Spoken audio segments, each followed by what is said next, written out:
Welcome to Listen and Learn with J and K, where we challenge the status quo and add to what we know. I'm Jay. And I'm Kay. Can you believe that just 2 weeks ago we were sitting on the beautiful coastline talking about the beach life? Don't remind me. That Yeah, location was far better than where we yeah, currently are. it's not snowing in Calgary, is it? It's not. The weather's okay, but a far cry from the beach life. Exactly. Well, the weather's not that great today, but I did take a patient outside today, even though it was about 104. And other than the heat, the thing that was remarkable about it was how freaked out she was to be outside. And I was thinking back to when we were at the coast, and you can't help but feel the vastness of open space when you look out over the ocean, can you? It's interesting you say that. Yesterday, actually, I was working with clients and it was raining here, so we were confined indoors.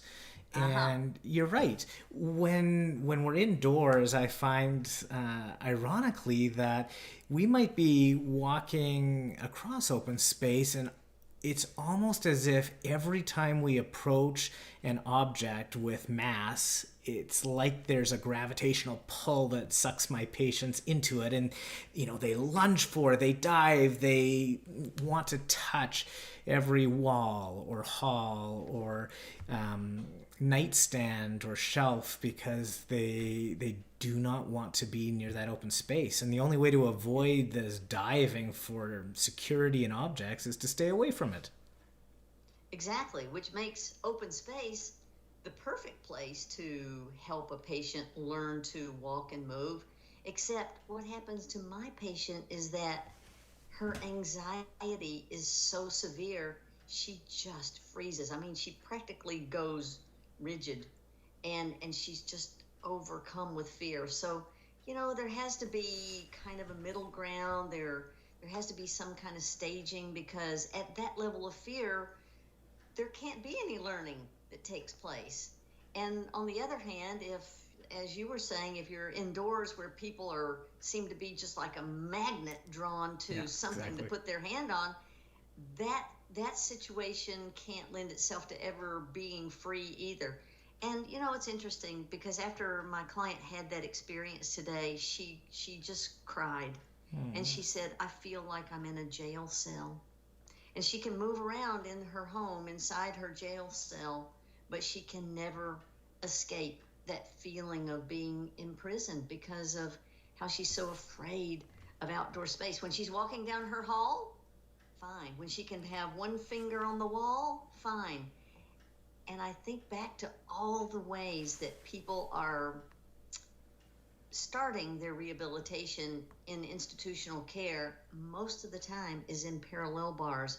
And I just wonder if that feeling of, being bound by stainless steel bolted into concrete, that security is, man, it's like it's your best friend and your worst enemy.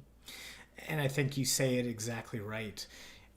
I was thinking about the statistics on car wrecks and accidents and how 50% of wrecks happen within 5 miles of your home and three-quarters of them happen within 15 miles. And so, on the one hand, that security might help us to get on our feet and move and try some things. On the other, as we near that familiarity, that comfort, the home radius, there's also Yeah. this extra security and familiarity and maybe comfort that leads to a complacency or a lack of attention, a lack of alertness, even in our central nervous system, which maybe leads to car wrecks. And it may also lead to less activation, less rehabilitation and motor recovery, and less call to attention of our central nervous system. So there must be some balance between starting perhaps with some support and then progressing beyond, perhaps walking outside the bars when you reach the end. Yeah. If it's touching a wall, maybe it's than stepping away from the wall and moving to the center of the room. There, Yeah. Yeah, I mean, I think you're right. I think you have to strike the right balance. balance for support, no support. Um, s- you know what? When I try to think about, well, what's really the impairment Mm, then with these patients? I mean, maybe I should say, what's the observation? I mean, I guess my observation is that it's not that this person can't stand and walk that I was referring to. mm. It's that she doesn't know where she is in the vastness of space. You know what I mean? So it's almost like Mm-hmm. it's a perceptual interference with her base of support and where her body mass is. If she doesn't have the wall or the hall or the one finger check to make sure that she's still upright. Do you think that part of it is perhaps her ability to problem solve and determine that and figure that out in that moment? And I guess then, secondly, would that have occurred had you or her previous therapist or rehabilitation began with the open space? So from the beginning, that was just the natural environment she had to solve and move within. Would that eliminate this challenge that we experience perhaps later on in her recovery? Yeah. Well, I can tell you that when I met her, I was not her first therapist. I was way down the line after, insurance benefits expired and everybody else had told her there was nothing else to do. That's very often where you and I start with our Mm, private clients, right? And she was not only bound by her house, she was bound by braces and slings right. and big Hemi walker and a rigid AFO. So, I mean, I feel like for her, the first level of freedom had to be to get all of that phony kind of security off of her body, literally. And now she's seeing that she might get free of the jail cell too, and not have to be dependent on walls and halls to actually do her walking. And she might get back to the things she really loves, which are things like golf and pickleball and getting in the car to go practically anywhere.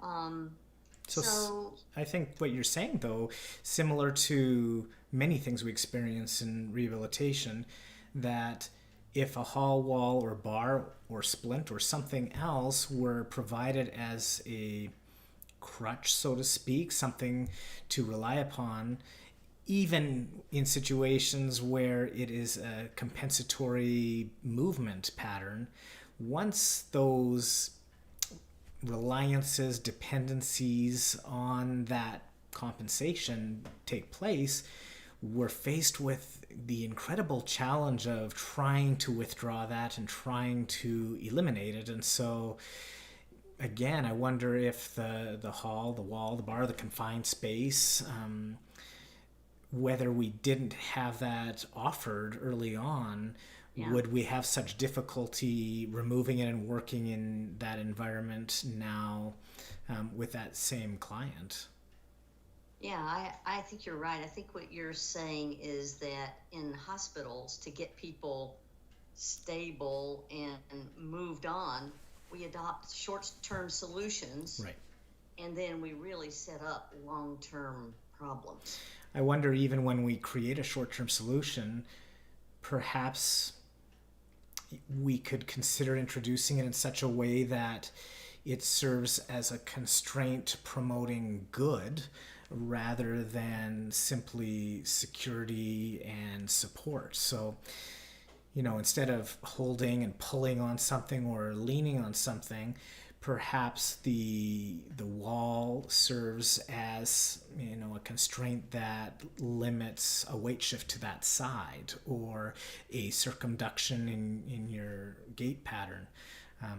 So perhaps by Or using it for good, we can get yeah, some benefit of security, but it's actually still forcing an action and a recovery that we're targeting.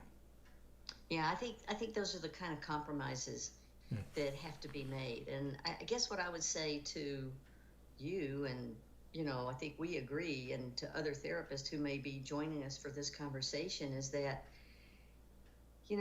stroke recovery is a long haul. You're not going to solve it in the 7 days the patient is in the hospital, or the 4 weeks that they're in rehab, or the 3 months that they're in an outpatient clinic. And you really need to think about what the patient wants long term, because these short term substitutions for these short gains are not in the end what are going to serve them well for getting back to the things that they really love to do. Right. So maybe we just need to try to minimize or compromise how much dependency we build on those kinds of halls, walls, and bars, so that we don't have to go through the pain of taking them away later, because the nervous system learns fast. And perhaps early on, if you teach a patient how to not hold on and really learn how to support themselves on their real base of support, why couldn't the nervous system learn that just as quickly? True. So if you're perhaps feeling that it's necessary to introduce something, truly try and avoid it altogether. But if you have to, maybe it's used to promote something positive, and maybe even using the more involved arm, for example, to Yeah. be the limb that activates through that support, and Yeah. then keep moving towards not just engaging other parts of that hemi body, but then starting to eliminate and get to open space. Because practically speaking, everything in life that our patients will want to do will require them to encounter no halls, no walls, no bars, and open space to leave their homes and to re-engage in society. Let's go play that Dixie Chicks tune, Wide Open Spaces. Sounds great. Let's eliminate halls, walls, and bars, and let's go That's explore it. wide open spaces. Yeah. Okay, well, I'll talk to you no, not next week, 2 weeks. 2 weeks from now. That's great. Okay, thanks. Thanks, Kay.